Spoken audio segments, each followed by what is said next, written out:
program, the focus for the teams would be on their financial model and technology build. For me, this is a really big week because so far I have got as much equity as you can have got to this point. So if I make it through on Thursday night, it means that I have gained the maximum amount of equity that this program could give me without working on the business after the program finishes. So this week, personally, I'm giving it 150%. If I need to bring a swag in and sleep under my desk, then that's what I'm going to do, and my family is 100% behind me. I'm giving it everything this week. What do we have? The best price check, 40, 45, what do you reckon? Lorraine, how low can we go? So this week's challenge is all about the financial reality behind a tech build.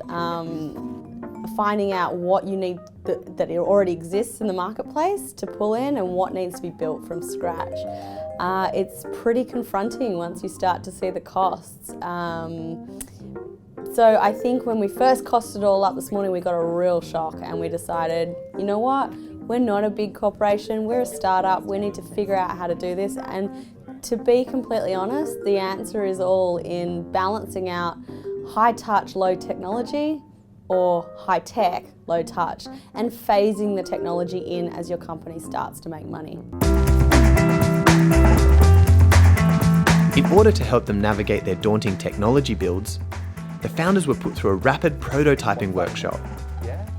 Task focus. Hi, I'm Joe Smith. I'm the User Experience Director at Ogilvy Australia. Today the team and I have been rapid prototyping. We produced a wireframe homepage. Let me show you what we did. We started with business goals, an understanding of what the business wants to achieve, and then we plotted UX goals, user experience goals, on behalf of our audience. We thought about who that audience is and created persona around 5 different key audience types. We thought about what are they seeing, thinking, feeling, doing, what are they saying. Then we started to map journeys that started on our homepage and aimed to deliver them to a goal. If they didn't know what their goals were, we tried to sell them on one. And the ideas that we created for those journeys were shaped into a basic wireframe prototype that we drew. Done is better than perfect, and we are makers. Fully aware that the future of Biz Fit could be on the line this week, Red Team were taking no chances with the direction of their business model. Part of this week's challenge is all about a tech wireframe for our customers' user experience. It's one thing to be able to pitch a really good business model. It's another thing to be able to actually execute that model in the real world. And a big portion of that is a website and a user experience for customers. And to that end, we've been talking to Richard from Rosetta for a couple of weeks now, but today's conversation was really getting down to actually what we're going to do and how much it's going to cost. In a problem familiar to most startups trying to create their homepage, both teams were having issues with the developers. This morning we received the first cut of taking our hand-drawn out wireframe and putting it into the platform Azure to turn it into a user experience and user interface. And we were really disappointed because it doesn't look very pretty. It's all about the function. So we had a lot of comments and discussion about how to make it more beautiful and on the form. But I'm now at the stage where I'm accepting the reality is that some people in this space are purely, their jobs are around function, of course, and they're not interested and they don't have experience in the form. With the financial models making up half of the judging criteria, the participants were focusing their energy on ensuring their business models were not only financially viable, but also had economies of scale. Up until this point, we really had to make a lot of assumptions, putting numbers into our financial forecasting and costings. This week, we really need to validate and provide backing on why we use those numbers and alter them a bit so it's more viable. We have to give them the summary and then say, this business model is driven by these 5 variables. So Craig this morning really helped us when he found a whole lot of really good statistical data from the US market that we can use in this week's challenge. Teams headed to Dexus for a pre-pitch presentation of the finer details in their financial models. Red was the first to present. This is what you'll see when you go to bizfitplus.com. So our revenue in year one is actually negative.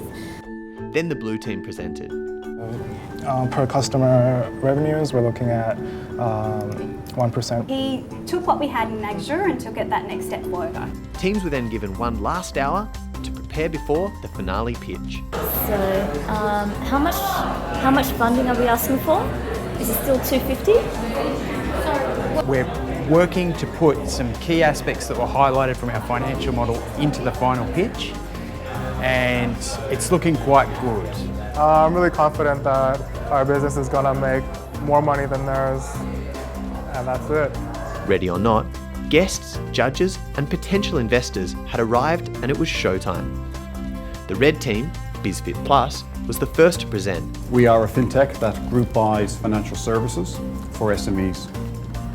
Why we're doing that is because we want to help SMEs leverage their strength in numbers to make them too big to ignore.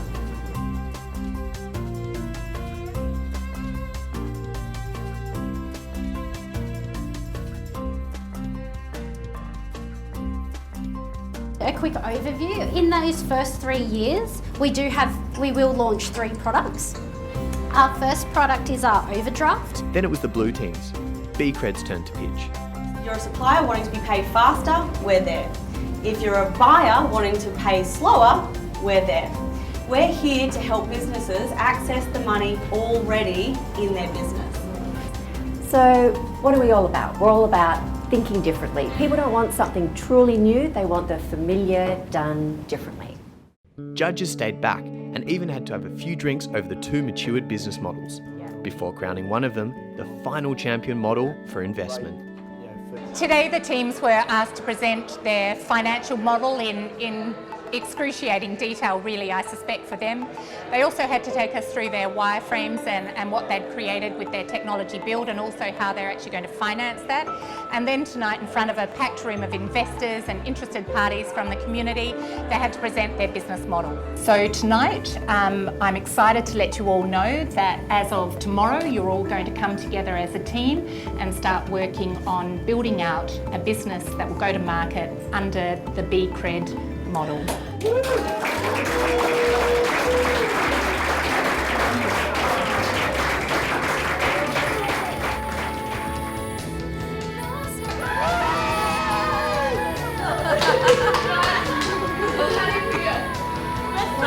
Fantastic. All that hard work. Everything is worth it. You got to believe in it, and we believed. We had full commitment to our idea today that it was going to be the best.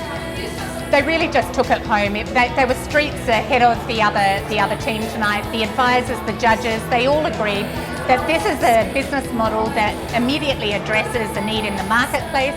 There's a very quick, cheap, easy way to get into market that's actually going to solve an existing problem, but also build a really healthy lead generation for the business. And most importantly, it's a scalable model. It's not just B2B, it's a 1 to thousands type of a marketing play, and that gives us the leverage to get out and build a really big, profitable business quickly. It's an exciting night. Tomorrow, the teams come together and they're working together to build out beCred and get us into the market.